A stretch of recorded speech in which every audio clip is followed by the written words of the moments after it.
And good evening, ladies and gentlemen, and welcome back to Two Guys in a Bible here on Fulfilled Radio, a voice you can trust. My name is Don K. Preston. I am the president of Preterist Research Institute of Ardmore, Oklahoma. And with me is Daniel Rogers of Labor Not in Vain Ministries. And we do appreciate you being with us. We are continuing our study of the Messianic Temple. We have been focused on John chapter 4 the last little bit. We've been going into a little bit of detail into the cultural, historical, social background and context of the woman at the well and what Jesus told her and how incredibly radical it really was in the historical context of the time. But before we get into that, Daniel, welcome back. And what's going on in your world? Well, we're busy with the fall celebrations here at the North Broad Street Church in Albertville. We've got a fall festival coming up this Saturday, and looking ahead to maybe Christmas parties and things like that for the youth group here at church. And so we've just been nonstop here. And on top of all that, we just got our home inspection done on our new house yesterday. Ended up came back all clear. So the loan company's happy with that. So we're ready to move forward with the appraisal and hopefully closing in the next few Awesome. weeks. Yeah. Well, like I was telling you, when you called me with the news, that's such an exciting thing, and it's such a big thing to buy a house. Um, Jan and I had, Jan and I bought a house right after we were married, within a year or so after we were married. Now, very, very quickly, 'cause I don't want to take a whole lot of time on peripherals today, but we lived in a place called Wetumpka, Oklahoma, and it is both depressed and depressing uh, as a town, economically extremely depressed. And so we bought a house. It was built in 1911. It had been completely, totally remodeled somewhere along its line. It had brand new carpet, brand new wiring, brand new plumbing. It was a two-story house. Now, of course, I'm sure you don't have much experience with this, but houses built around the turn of the century and thereafter, they didn't have two by fours. They normally had four by fours.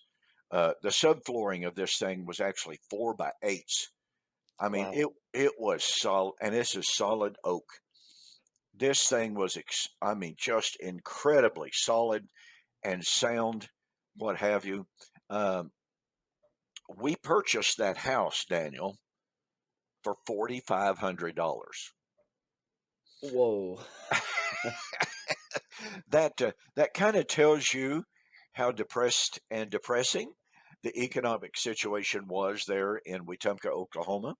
Uh, our payments were $38 a month, and we thought, man alive, can we afford this? Wow. But anyway, to zoom forward several years, when we moved to Ardmore, we purchased the house that we're in now in 1986. We paid for it for 30 years. We got it paid off. We have seen the value of this piece of property. It's a house, three-bedroom brick, beautiful place. We have seen the value of this property and this house appreciate three times since we purchased it. Uh, without a doubt, the best investment we've ever made. And Wow. so, but it's such a big choice. I mean, it's such a big decision. You're going 30-year note for how much? Whew. So Yeah. anyway, Well, for us, people were asking, so you're going to buy a house and when the market's like this? Well, guess what our interest rate was? 2.5%. I start to say, with given the interest rates right now, I would think somewhere below three. Yeah, that's And right. yeah, when we purchased our house, if I remember correctly, it was something like 7.9. And of course, a couple of years ago, uh, when did they begin to hit the bottom? I know it was when Trump was president, but anyway, we managed to refinance for 2.5%. Okay. Wow. Good. Yeah, and so needless to say, that saved us. I mean, let's face it. 6.9, 7.9 is absolutely nothing compared to what it was under Jimmy Carter, 21.7, 21.9% for a house loan. So it was still pretty cheap, but being able to go from that percentage rate down to 2.9, oh man, it was a huge blessing. And of course, Jan has just been such a blessing. Jan is my financial wizard, consultant, do all, be all. Um, and so she amortized our payments, and that allowed us to, pay the house off even sooner. So thanks to her wisdom and her understanding of finances, we were really really able to do well on the house and to get it paid off. Well, that's great. Well, we don't know what we're gonna do, but we just kind of our philosophy is it kind of seems like rent is just throwing your money into a hole in the ground. It is. Where at least with this, if we want to move out in several years and build our own house or something like that, we have the option to, and maybe make a little money on the back end. So that's kind of our philosophy. We would rather just buy than rent for several years. So Well, I spent 11 years at the East Main Church of Christ in Shawnee, Oklahoma, and every single year I approached the elders. We were living in the church parsonage, and I approached them about selling us the house, uh, giving us an allotment of percentage in the house per year. Oh, we're going to take care of you. We're going to take care of you, Don. We absolutely love you. And look, we love that congregation, but for 11 years we were there with promises of being able to eventually buy either that house or them giving us sufficient money so that we could launch out and buy our own house. Just never did. And so after 11 years, we walked away without a dime of equity. And mm, it's like you said, you're literally, I mean, we weren't paying rent, but still we weren't making a dime of equity. And when we were approached by the elders from the church here at Ardmore to move down here, that was one of the very first things we told them. They said, "Well, do you have a parsonage?" They said, "Well, yes, we do." And I just told them, I said, "Well, then we're not interested." I said, "We've got to be able to buy a house." And they said, "Well, as a matter of fact, we've been thinking about selling that house anyway. So here's what we will do. We will give you a lump sum money as a signing bonus, if you wish to look at it like that, and that will allow you to make a down payment on your house for you to buy a house." And I said, "Well, then we're going to be able to talk." oh, that's And good.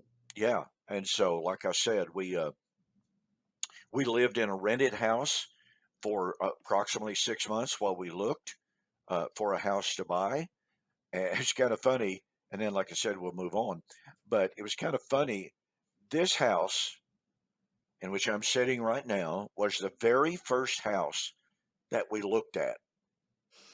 I had basically the flu. And I was like, okay, yeah, whatever. Yeah, it's a house. It's nice. Let's go home. Just take me back to my house. And we looked and we looked and we looked and we looked. And nothing was even halfway as satisfactory. And I got to thinking about this place. And one day I talked to Jan. I said, "Hey, babe, we've looked at about every house in Ardmore and in Carter County, and it's either ridiculously expensive or um, we don't like the layout. It doesn't have any property with it. There was this negative, that negative, and what have you." So I said, "Do you remember that very first house that we looked at?" And she said, "I've been thinking the same thing." I said, "Let's contact the real estate agent and see if the house is still on the market." Well, this was a corporate house. This was a house that the local Michelin tire company had purchased for one of their executives. When he moved off, they still had the house. And unbeknownst to us at the time that we looked at it the first time, the house had actually been on the market for over 2 years and had not sold. Wow. Yes, nothing stays on the market 2 years anymore, especially in the current market. But anyway, we got a hold of the real estate lady and she said, it sure is. She said, they haven't had a single offer on the house. And she said, I'll tell you right now, they are motivated. I said, okay, great. So let us look at it again. We came out and I mean, I fell in love with it this time. I was feeling good. And the minute we walked in, the minute I looked around, it was like, yeah, I love this place. Jan was just like it. She said, this is it. She said, I think that we ought to try to make a deal on this house. And it was kind of funny. The agent kept telling us, said, well, I think they're going to be open to an offer. And so Jan and I kind of took a little break, walked outside, sat in the car, and I told her, I said, I'm going to make them an offer. And it was $20,000 less than Wow. their asking price. And their asking price was already like 30 or 40 below what they had started because they were wanting to unload it.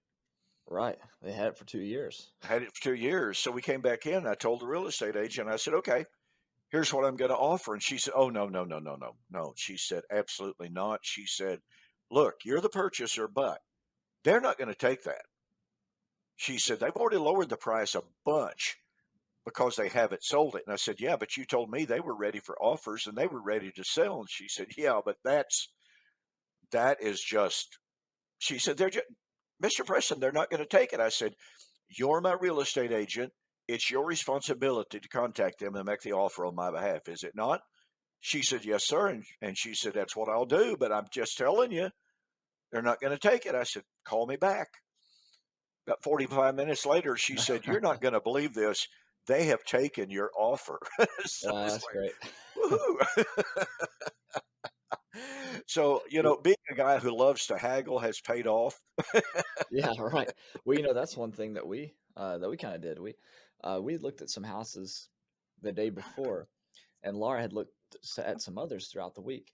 When we went into this house, it had been on the market for 1 day, Oh, my. and we made the offer that same day. And because Oh, I told wow. her, I said, if you really like this house the way that I really, really like this house, then we have to make an offer on it now because it's too cheap. These people have priced it too low Wow. for the market right now, and it looks too good to you know to be Yeah. this price to stay on the market for more than this weekend. We've got to make an offer, so we did, and they accepted. So Wow. That is wonderful.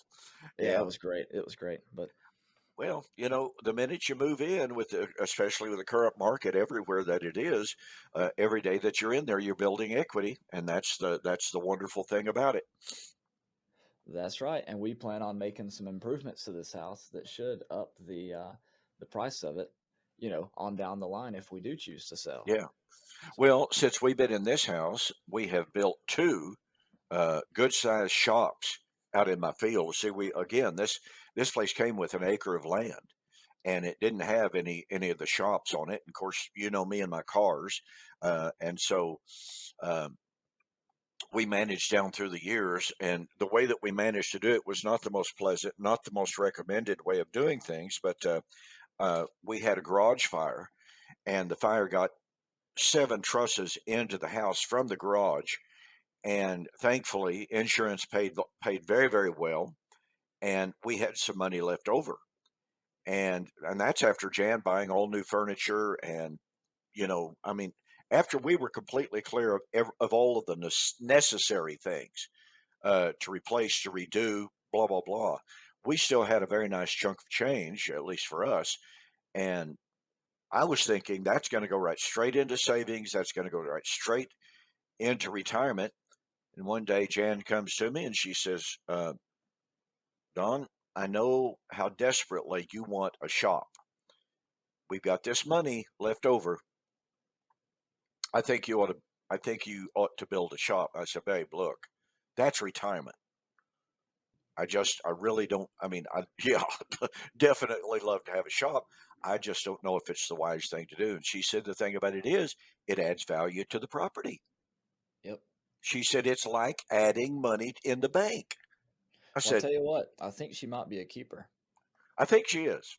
I'm, after 52 years, I'm giving some real serious thought to keeping her. Yeah. So Wow. I told her, when she told me that, I said, "Sold American. I'll contact some builders today."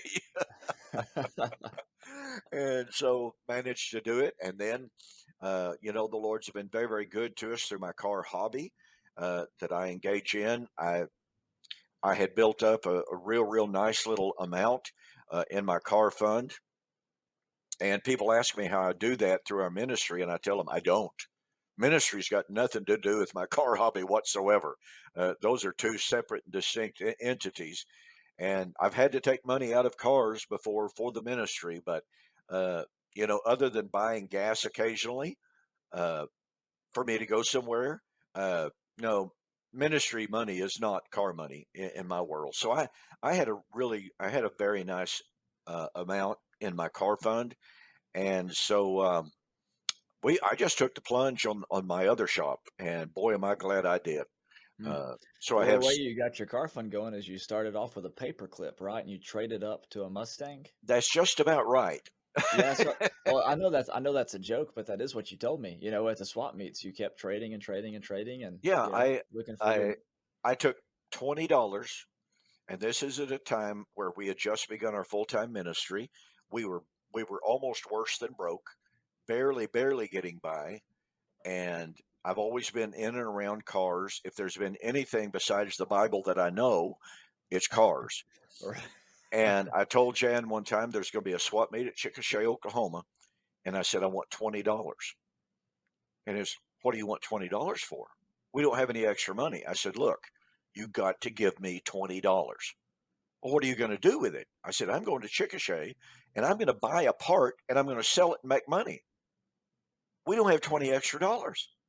I said, no, but you're going to come up with it because I want $20. And that's how it started. So thank the good Lord. Uh, due to my upbringing, my dad was always a car dealer, swapper, trader, et cetera, et cetera. And so that kind of knowledge, was part of my database, and it has served me very, very well down through the years. Uh, Thankfully, as a result of my hobby, you know, I, I'm able to go to the swap meets, and I'm able to take money. I don't have to borrow money. I used to for a good little while. I had a banker that worked with me extremely well, and I go, okay, okay, great big swap meet coming up. I don't want to borrow $1,000 for parts. Well, okay. So he'd loan it to me on a 6 month note. If I hadn't sold everything by the end of the 6 months, I paid the interest and renewed it for 6 months. And now I don't even have to do that ever. So, like I said, I've been extremely fortunate and extremely blessed. And again, the reality of it is there have been times when car money has helped out with regular expenses, living expenses, but the car money is it is there for an emergency for quote living unquote. Right. The regular living expense is basically inviolable. I've never asked Jan to take money out of the ministry, to borrow money out of the ministry to buy a single car part. I've never done it. I never will. If I can't do it through my car hobby, then I just don't do it. That's all there is to it. Well, that's a good that's a good philosophy to have for sure, and it keeps there's no let's see, there's no suspicious activity going on, so it keeps everybody honest. That's a good. Well, that's exactly right. And a lot of times when they know that I'm a minister, because at the swap meets I'll get to talking to people and I tell them I'm a minister, evangelist, author, blah blah blah, and they said, "Oh, so you're one of those guys?" And I said, "No, sir, I am not one of those guys." And so I That's good. explained the situation to them, and I just tell them ministry money is sacred money to me, absolutely sacred money to me. And I said I would never ever do what these televangelists do, and that's beg for money so that I can take that money and buy a car, buy parts. I said that is against every principle that I stand for. And they look at me, and I've had people tell me, "Wow, that's pretty cool. We really appreciate that." Just my philosophy. Yeah, that's a good philosophy to have for sure. Yeah. All right. Well, let's get rocking and rolling here. Uh, As we continue our study of the Messianic Temple, folks, we've been in John chapter 4, and again, we have shared with you over the last several weeks how absolutely revolutionary what Jesus said to the woman at the well, uh, oh, pardon me, truly was. And we pointed out how it's so easy for us living 2,000 years this side of that Jewish life situation. It's so easy for us to lose that connection. And as a result of that, we have no earthly idea about the nuances and about sometimes the hidden, well, they're hidden to us for sure. Those hidden nuances that Jesus might have been communicating to his audiences. And it's one of the reasons why his audiences were so very often shocked. And, us today reading it from what I call a white middle class American world context, we read it and we go, well, okay, what's the big deal?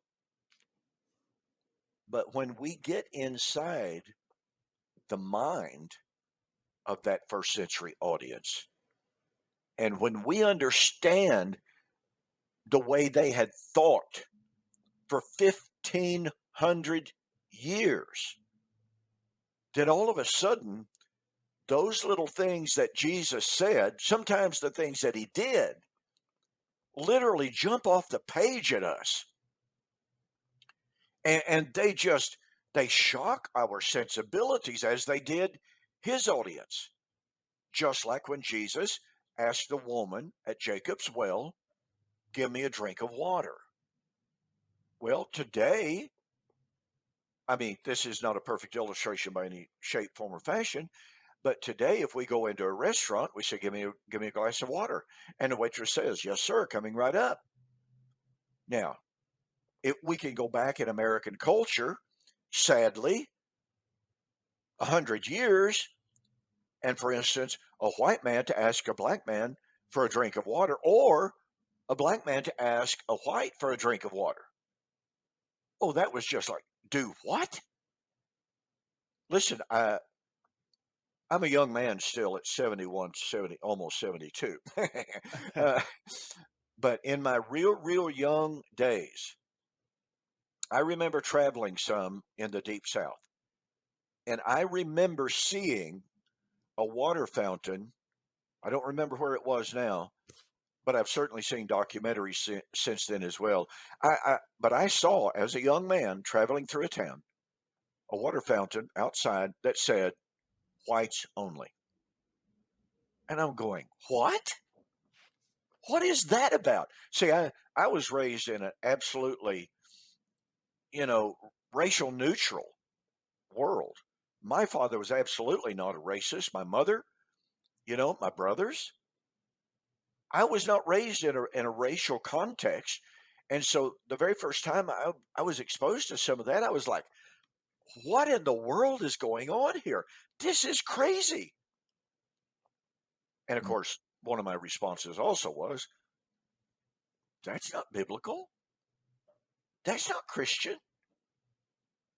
And so if we can extrapolate from that, what it was like even in American culture, not just American, but in British and in Europe, in some places, of the racial inequality and the racial bigotry that existed, then we can begin to understand what it was like in John chapter 4, the shock on the woman's face, undoubtedly, and in her mind when it says, how is it that you, a Jew, being a man, being a Jew, ask me, a Samaritan, for a drink of water? That's such a simple thing, but not to them. It was a huge deal to them. And the same thing, this is where we want to go today, as Jesus has convinced this woman really that he is a prophet. And so she says, sir, I perceive that you're a prophet. And she says, "Our fathers worshiped in this mountain, and yet the Jews say Jerusalem is the place where men ought to worship."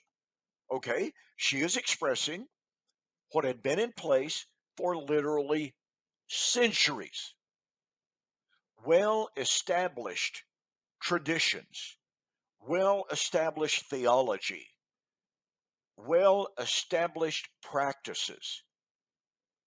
And yet here is Jesus up, upsetting her, upsetting the money changing table, to use an analogy here, just radically overthrowing things.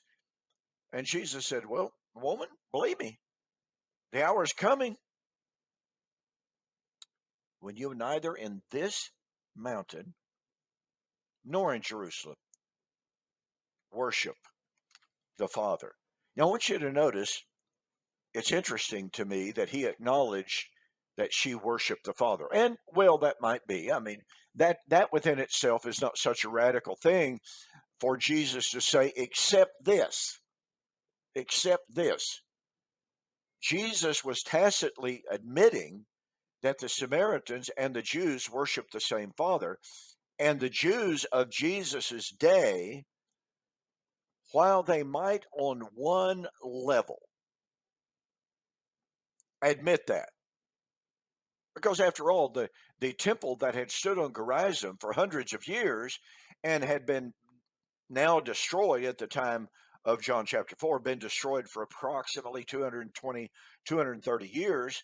Uh, it was acknowledged that that was a temple that the Samaritans, as corrupt as they were, as quote half breeds as they were, it was nonetheless a temple dedicated to Yahweh. And the Jews admitted that, even though they said, okay, it's dedicated to Yahweh, but it's in the wrong place. That's not scriptural. That's not right. It's an abomination. And so it's amazing that Jesus openly said to the woman that the Samaritans and the Jews and all men would no longer worship in Gerizim or in Jerusalem. And so I have found this tacit admission by Jesus to be a very, very remarkable thing. It's like so much of the other things that Jesus said to this woman, Daniel. I suspect that she might have inwardly, at least, going, "Whoa, whoa, whoa, what did he just say?" I think it's Yeah, kind of cool. Yeah. yeah, it's really cool. And one of the things, and you know this from having discussions with people, is to find common ground before you get into the differences. And so it is interesting that the one of the things that he starts off saying is that you and I, we both worship the Father. Believe me, woman, that a time is coming when you will worship the Father neither on this mountain nor in Jerusalem. So it's almost like he starts off with a thing that brings some unity between them before he turns it around in the following verse and ultimately says that salvation is from the Jews. He It's not like he's being completely neutral, but he accepts that she's at least making an attempt to worship the Father to put them on a common ground before bringing in the correction. But just the fact that Jesus traveled through Samaria, as we talked about last week, shows that they had a special place in his heart. They just weren't people who were too far gone or didn't have any chance or whatever. He went out of his way to be among them and to teach them because he saw that they were just as worthy of the message of the gospel as the Jewish people were. And in many cases, they were far more receptive than many of the places he went to in Judea. And so here he found a sincere woman. She wasn't correct, but she was sincerely seeking the Messiah, and he reveals himself to her. And because of that, he's able to bring her some peace and that entire community peace. I have often wondered what happened in that particular Samaritan village after Jesus and his apostles passed through. Yeah, you wonder if maybe they didn't make a return trip to there via Philip. in places like Yes. Acts chapter 8. That's exactly what I was starting to say, that, I mean, after all, the contact is there, and, the apostles themselves had been with Jesus there, and so before Philip ever goes down to Samaria, you just know that, he and the other apostles sat around and said, "Do you remember that Samaritan woman? You remember that Samaritan village that we were at? And that woman obviously loved our Lord? Uh, hey, Philip, if you're going to Samaria, man, that needs to be number one on your stop down there." To think about, that's probably who he stayed with. He probably stayed with this woman and the one who wasn't her husband. Yeah, exactly. Uh, but really, that would have been a good contact for him, like what you just said, and they obviously would have been receptive to the message that Philip took them, that this Messiah that they had met uh, several years ago had in fact been resurrected, just like he said that he would be. And it again is just very it's just very telling when you look at this situation, not from the perspective of the woman, but also from the perspective of the disciples, as they come back and see what Jesus is doing. And then he tells them the field is white for harvest, talking about this you know this Samaritan town, including them in that, that they're part of the harvest. That just had to be mind boggling to these young Jewish men who were following their rabbi around all over the place. Well, yeah, and this brings up a point that we have made before about the animosity that did exist between the Samaritans and the Jews. And we've pointed out how Luke chapter 9 records for us another example of them traveling through a Samaritan town, and the Samaritans would not allow it. And John, this good, gentle, kind, loving apostle of love, wanted to call down fire from heaven. And we have other instances, by the way, of that are illustrative of the animosity that existed between the Samaritans and the Jews. On one occasion, and I believe it's Joachim Jeremias who relates this. I've forgotten the exact source at the moment, but nonetheless, on one occasion, a group of Samaritans dressed up like Jews, they managed to get into the temple complex at Jerusalem. They had under their cloaks bags of bones. They managed to actually literally break into the court of the priests. Now, we're talking serious holiness area here. They managed to get into the court of the priest, ripped back their clothes, took the bags of bones out. And by the way, according to the story that I read, these were human bones that they had. And they scattered those human bones all around the court of the priest. Well, needless to say, ladies and gentlemen, under Torah, a dead body, a dead human body, as well as a dead animal body, that was not known, it wasn't known why it had died, et cetera, that defiled a person. So anyone who touched a dead body was unclean. So here they are, they're scattering dead human bones in the court of the priest, for crying out loud. That means that every priest in the court of the priest, that means the court, and it means every priest that was there at that time were now ceremonially defiled. Hmm. Well, You, needless to say, those fellows did not meet a happy ending. no. It kind of makes you wonder why Peter was willing to stay with Simon the tanner the night before he went to go see Cornelius. Yeah. It seems kind of hypocritical, doesn't it? Well, there's so much, again, that goes back to the social norms of the time. A tanner was one of those people considered unclean because he dealt with dead animals all the time. Pardon, pardon me, I couldn't find my mute button. Wow. Uh, uh, mm, where is my mute button, by the way? Okay. Man, it's that time of year, folks. We Oh, listen. we're all dealing with it too. Yeah, well, I have uh, I have a row of mountain cedars on my back fence that my really good neighbor, he really was a good neighbor. He just didn't know I was allergic to mountain cedars.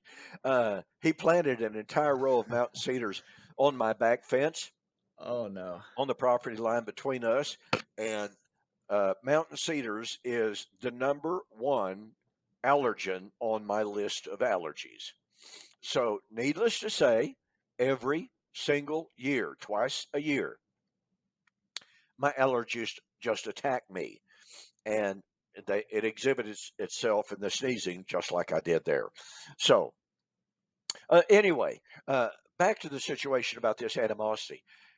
What Jesus said to this woman, neither in Gerizim nor in Jerusalem will you worship the Father. Now, I must confess, as a young man, and I don't know if this is the case with you or not, Daniel, because I know that you had some upbringing that was slightly different than me, that was better than mine in some ways. Uh, my father, in many ways, was very typical of the churches of Christ. He took the late date of Revelation, never had any reason to question it. He did not think that there was a reason to question that. It's an issue he never studied. And in addition to that, the old law passed away at the cross. God was through with Israel at the cross. There's really not a reason. There really was not a reason in my father's philosophy of Christianity to spend any serious time in study of the Old Testament and to be familiar with the Old Testament. And to illustrate that, my father, I heard him say many times in regard to Matthew 24:29 to 31, actually through verse 34. I do not understand this text, my father would say. I know that it talks about the coming of the Lord. I know it talks about it coming on the clouds with pride and great glory to gather the elect. And verse 34 says it was going to happen in that generation. I know it didn't happen in that generation. I just don't know how to understand it. Well, if you do not have any familiarity at all with Old Testament Hebraic apocalyptic language, then indeed you're going to find yourself in that same identical situation. He was taking the language of the coming on the clouds in power and great glory as literal, physical, end of time event. But he also understood what verse 34 was teaching. And so that was the environment in which I was raised. And as a result of that, years and years, when I was a very young man, if I would read and if I would quote study unquote, there are times now that I wonder if I was actually really studying, but nonetheless, when I would read and study John chapter 4, and Jesus would say, well, the hour is coming and now is in which neither in this mountain or in Jerusalem shall men worship the Father. And I would go, okay, Jesus is making a prediction. Cool. And that's the time we're living in now because we are not tied to a venue. Of course, I believed very firmly at the time that the venue that we were required to worship in had four walls That's right. just down the street. And it had become our temple. And so I had all of these traditions in my background, in my culture. And it wasn't until I began to realize how important it is to understand the interconnectedness, the interrelationship between the Old Testament and the New, and how critical an understanding of the Old Testament is for understanding the New. Listen, I heard platitudes. I really did. I'm sure you did as well, Daniel, that said the Old Testament is the new concealed, the New Testament is the old revealed. Well, that was a really cool sounding platitude, but I didn't have a clue about how to really fully develop that. And I well remember this, Daniel. Going through the book of Acts, I came to Acts chapter 8. Now, why I didn't start with Acts chapter 2, I don't know. Why this uh, concept did not hit me in Acts chapter 2, I do not know. Why it didn't hit me in Acts 4, I don't know. Why it didn't hit me in other chapters of Acts, I don't know. But in Acts chapter 8, here is the Ethiopian eunuch. And Philip joins himself to him, having been directed by the Holy Spirit to do so. And he begins in Isaiah 53, and he preached to him Jesus. And I will never forget, I don't know exactly how long ago it was, but I'll never forget the thought that hit me one day. And that thought was, wait a minute. Philip, now obviously he was inspired of the Holy Spirit and I'm not, but Philip could start in Isaiah 53 and preach the gospel to that Ethiopian eunuch. And I was going, I couldn't do that if my life depended on it. So I determined at that point of time, I was going to try to learn, to understand, to know the Old Testament well enough to preach the gospel of Christ like the New Testament apostles preached the gospel of Christ, and that is from the Old Testament. Well, I got to tell you, I'm still working on that, but I am far, pardon me, I am far better equipped today to do it than I was back then. You know, I'm personally convinced, I may be wrong on this, but I'm personally convinced that beginning at Isaiah 53 and going all the way through chapter 66 is what Philip did. I'm personally convinced of that. Maybe wrong, but I believe that, I mean, after all, they weren't late for anything. They're just riding along in the middle of the desert, nothing better to do. So, beginning with Isaiah 53, he began to preach to him Jesus. And by the time he got over here to Isaiah 61, the eunuch said, "Here's water. Here, what hinders me from being baptized?" Hmm. I think that's where it sprang from, and I think there's good reason to believe that. And from Isaiah 61, 62, Philip could preach to him about the coming salvation that was to come at the coming of the Lord. And he could quote the words of Jesus to him about how Jesus, quoting from Isaiah 62, said that coming in judgment was to be in that generation. And he could tell that eunuch over and over from those ensuing chapters that a new Jerusalem was coming, Isaiah 60 and 61, that a new creation was coming. And it was coming at the time of the judgment of the old Jerusalem, which meant, by the way, that no more in Jerusalem would the eunuch have to travel to worship Yahweh, because a new Jerusalem was coming when the old would be destroyed. So we can hypothesize. I don't have any text from Acts chapter 8 that quotes from Isaiah 61 or 62 or, 60, but there had to be a reason why the eunuch wanted to be a follower of Jesus. And that's not just Isaiah 53, I'm convinced. That entire narrative from Isaiah 53 through 66 would contain a wealth, a wealth of reasons for that man, that eunuch, to desire to be a Christian. One of those reasons, by the way, that Philip could have shared with him is the fact that in the book of Zephaniah, the Lord promised that in the last days, guess what? The Ethiopians would be brought to the Lord. Oh, how about that for audience relevance, ladies and gentlemen?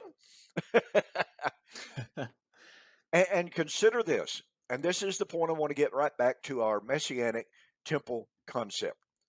Remember now, here's Jesus telling this woman that neither Gerizim or Jerusalem was going to be the geographical locus for the time that was coming. Well, guess what? In Zephaniah chapter 2 and verse 11, and by the way, Zephaniah 2 and 3 are the passages that predicted the conversion of the Ethiopians. But anyway, in Zephaniah chapter 2 of 11, notice what it says. The Lord will be awesome to them, and the them is the remnant of the people that were going to survive the great day of the Lord. The Lord will be awesome to them, for he will reduce to nothing all the gods of the earth. People shall worship him, each one from his own place. Indeed, all the shores of the nations. There you have John 4 in nascent form, Daniel. Every man's going to worship in his own place. Yeah, that's good. That's really good. That's I was thinking about this the other day. Psalm, was it 122? Is that the one that they would quote the kids going to Sunday school? I Yes, was glad when they said to me, "Let us go to the yes, house of the Lord." I yes. thought about preaching a sermon called "I was glad when they said to me, 'You are the house of the Lord.'" Well, why not? Abs- Exactly. yeah, absolutely relevant. Going back to what you were talking about a second ago, you mentioned how you wanted to be able to preach Jesus from the Old Testament. When I and I probably shouldn't have done this, but when I was going through some struggles in my family and eschatology and all that, they said, "Daniel, just preach the gospel like Paul did. Just do it like Paul." I said, "Okay, I can do that." So I looked it up here on my computer. It was called Preaching Christ Crucified. And I gave one lesson on how Paul did that. And I talked about his use of the Old Testament and all that. Then the next lesson, all I did was use passages like Isaiah 53 to preach Jesus. Yep. um, because I was trying to get the point across that the Old Testament is not useless to us.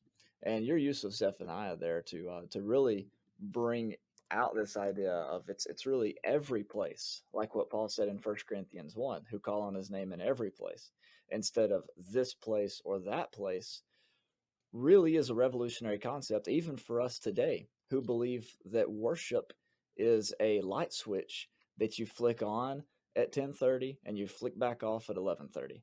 Yeah, and that I have to share an anecdote at this point with you. I was invited to preach a little country congregation, uh, pardon me, sort of in the Boston Mountains of Northwest Arkansas. I had never been at this congregation before, um, and I got there, and everybody completely and totally ignored me. They were looking at me. I could see them looking at me across the room, across the auditorium. I could see them when I was standing outside. I would see them literally pointing at me. And I was like, could somebody please introduce themselves to me since I'm supposed to be the preacher tonight? Kind of give me the layout. What's the protocol here? What's supposed to happen? Finally, I saw one guy. He sort of kind of had the appearance that he was a little bit of a leader. Walked up to him, extended my hand, and told him who I was, and it was like, oh, okay, okay. we're glad you're here." He wasn't convincing. Anyway, boy, I'm telling you, the whole congregation was just chatter, chatter, chatter, chatter, chatter. And this gentleman had told me, that it was just about time to start. So I made my way down toward the front, which I had assumed was the place for a preacher to sit before he gets up and preaches. And anyway, I'm kind of standing there about midway down toward the front, just kind of looking around, and there was a tremendous amount of friendly talk. I will say that, but none of it was directed at me. I mean, I was completely outside the circle of any conversation. Huh. And all of a sudden, the lights went out. And I could barely make out a guy at the back at the light switch. He had turned the lights out. And it was like you had turned a switch with everybody's voice. Not one word was uttered. Everybody sat down. Everybody went stone dead silent. Huh. And I thought, maybe I ought to take my seat. Because I'm standing here in the middle of the aisle and everybody's seated, stone dead silent, staring at me standing in the aisle. And that was the way they called, quote, worship to order. So, like you said, Well, yeah, I never witnessed anything like that before in my life. I mean, this is okay. We're talking now because the lights are on. Switch. Whoops. Oops. Got to shut up now because when the lights come back on, we're in worship service. oh wow. Well, you know, whenever you think think about John 4, that whole idea of worship stopping and starting at specific times, just doesn't make any sense because when we learn what it means to worship in spirit and in truth, which has to do with location and not manner and technicalities in your heart, it has to do with where you are, which is in spirit and truth. It revolutionizes the way you view worship. When you think about First Thessalonians 5, pray without ceasing, that doesn't mean you're walking around, our Father which art in heaven, hallowed be thy name, 24/7. What it's talking about, of course, is we're always in the presence of God. We're always worshiping. We're always serving him in his temple because we are the temple. And when I think about Daniel in Daniel 9, well in Daniel and in Daniel 2 when he did his prayers, and in Daniel 6 when he did his prayers, he always opened up his window and prayed towards Jerusalem, right? Yes. And he did it 3 times a day, Daniel 6 tells us. Well, I read this one quote and I just thought it was so good. When you live in the holy place, you can pray in any direction you please. And that's That's how right. it is for us Mhm. because That's because right. we are, yeah, because we pray without ceasing as we live and serve in the temple of God. We are his building, and so we can worship him in every place. And this one passage was very abused by us in the churches of Christ, but Colossians 3, whatever you do in word or deed, do all in the name of the Lord. That's not a passage about having the authority of the New Testament to do everything you do in a worship service between 10:30 and 11:30. No, it's saying in everything that you do, in word and deed, Yeah. do it in the name of the Lord. Well, And this whole concept again, and obviously the point I was making a few moments ago by appealing to Zephaniah chapter 2:11, that by the way is reiterated not word by word, but certainly in thought in Malachi chapter 1 verse 11. Now, what's interesting about the book of Malachi is that it has to do with a great extent, not exclusively, but it has to do with to a great extent with the abuses of the literal physical temple at Jerusalem. There are 7 debates found in the book of Malachi in which the Lord, accused Israel of something, and Israel argued back, saying, "Well, that can't be true. How is that true?" And the Lord would respond. And again, most of those 7 debates, at least many of them, had to do with their abuse of the temple of the Lord. And one of those debates it starts about verse 9, and the Lord challenged Israel, entreat God's favor that he may be gracious to us, while this is being done by your hands. Now, what was being done at the hands of the Jews was, instead of offering perfect sacrifices without spot and without blemish, they were offering the lame, the sick, the blind, etc., etc. And the Lord challenged them. Tell you what you do. You go offer the governor of the province, you go offer him those sacrifices that you're offering to me and just see what happens. Well, they knew what would happen. So he says that down in verse 9, he says, while this is being done by your hands, will he, that is Yahweh, accept you favorably, says the Lord of hosts? Who is there among you who would shut the doors so that you would not kindle fire on my altar in vain? I have no pleasure in you, says the Lord of hosts, nor will I accept an offering from your hands. Now, watch this. They are abusing the centralized, geographically centralized worship in Jerusalem.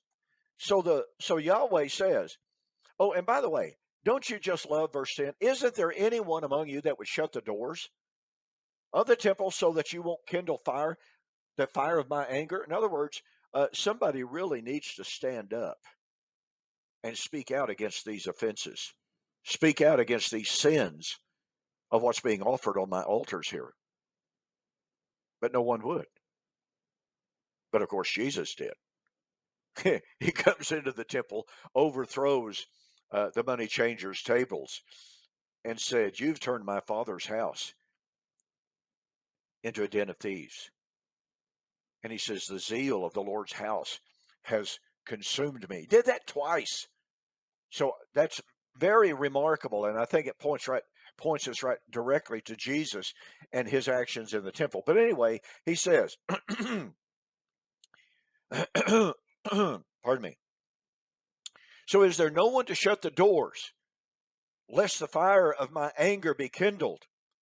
I will not accept the offering from your hand, for from the rising of the sun even to its going down, my name shall be great among the Gentiles. In every place, incense shall be offered to my name, and a pure offering. For my name shall be great among the nations, says the Lord. So here's another insight into John chapter 4 and the Messianic Temple. Because the Jews profaned the literal physical temple, the Lord says, guess what?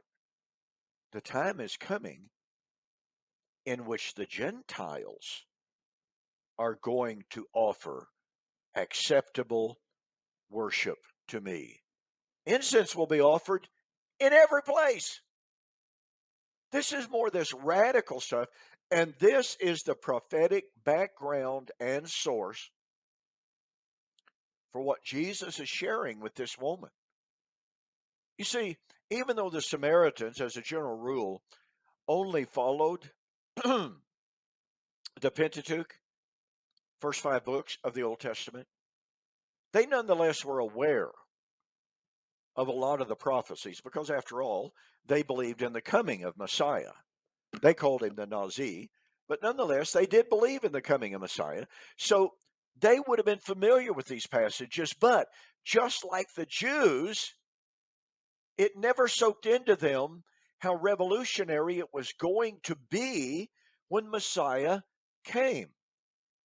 Now, we're almost out of time for this evening, but I would urge everyone, maybe in preparation for next week, to have further insight into the Messianic Temple. And what we want to do next week is to show how radically what we have shared with you this evening falsifies the dispensational paradigm that says, oh, you know what? Just any day now, they're going to build the temple in Jerusalem. So, once again, geographically, delimited, geographically focused worship will once again be reestablished. But I would like for everyone to read Isaiah chapter 60. And with that, ladies and gentlemen, we are completely out of time. Daniel, great to be with you again. Thanks for your comments. And with that, I will say good night and God bless.